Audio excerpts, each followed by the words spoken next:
ಬಾಡಿಗೆ ಮನೆಗೆ ಹೋದಾಗ ಕಂಪಲ್ಸರಿ ಹಾಲು ಉಕ್ಸ್ಬೇಕು ಅನ್ನೋ ಶಾಸ್ತ್ರ ಇಲ್ಲ ಅಂತೆ. ಯಾಕಂದರೆ ಆ ಥರ ಹಾಲು ಉಕ್ಸೋದ್ರಿಂದ ಅದ್ರ ಪ್ರತಿಫಲ ಏನಿರುತ್ತೆ ಅದು ನಮಗೆ ಬರಲ್ಲ, ಮನೆ ಓನರ್ ಇರ್ತಾರಲ್ಲ ಅವ್ರಿಗೆ ಹೋಗುತ್ತೆ ಅಂತಾರೆ. ಬಟ್ ನಮ್ಮ ಹಿಂದೂ ಸಂಪ್ರದಾಯದ ಪ್ರಕಾರ ಯಾವುದೇ ಒಂದು ಶುಭಾರಂಭ ಮಾಡ್ತೀವಿ ಅಂದರೆ ಅಲ್ಲಿ ಪೂಜೆ ಪುನಸ್ಕಾರ ಅದರದ್ದೇ ಆದ ಒಂದು ರೀತಿ ನಿಯಮ ಅಂತಿರುತ್ತೆ.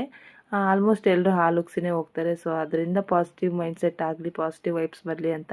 ಸೊ ನನಗೂ ಕೂಡ ಅದೇ ಥರ ಪಾಸಿಟಿವ್ ವೈಬ್ಸೇ ಬೇಕಿತ್ತು. ಹಾಗಾಗಿ ಎಲ್ಲರೂ ಫಾಲೋ ಮಾಡೋ ಥರ ನಾನು ಕೂಡ ಹಾಲು ಉಕ್ಸಿನೇ ಹೋದೆ. ಹಾಗೆ ಮನೆಗೆ ಹೋದಾಗ ಉಪ್ಪು ಮತ್ತು ಕೆಲವೊಂದು ಐಟಮ್ಸನ್ನು ತೊಗೊಂಡು ಹೋಗ್ಬೇಕಂತಾರೆ. ಉಪ್ಪನ್ನೆಲ್ಲ ತೊಗೊಂಡು ಬಂದು ಡಬ್ಬಿಗೆಲ್ಲ ಹಾಕಿಟ್ಟೆ.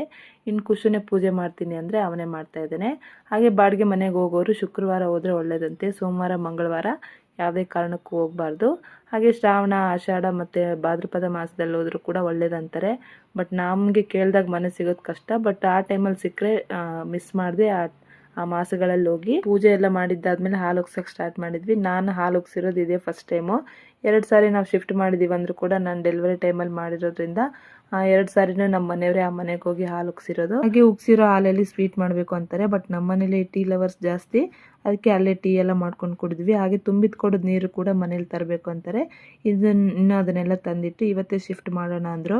ಅರ್ಜೆಂಟಾಗಿ ಬಂದು ಇನ್ನೂ ಕಡದೇ ಇರೋ ಸಾಮಾನೆಲ್ಲ ಪ್ಯಾಕ್ ಮಾಡ್ಕೊಂಡ್ವಿ. ಪಾಪ ನಮ್ಮ ಬಾವ ಮಗಳು ಹಾಲಿಡೇ ಅಂತ ಬಂದಿದ್ಲು. ಬಟ್ ಅವಳಿಗೆ ಈ ವಾರ ಫುಲ್ ಕೆಲಸ ಆಗೋಯ್ತು. ಅವಳು ಕೂಡ ಜಾಸ್ತಿ ಹೆಲ್ಪ್ ಮಾಡಿದ್ಲು.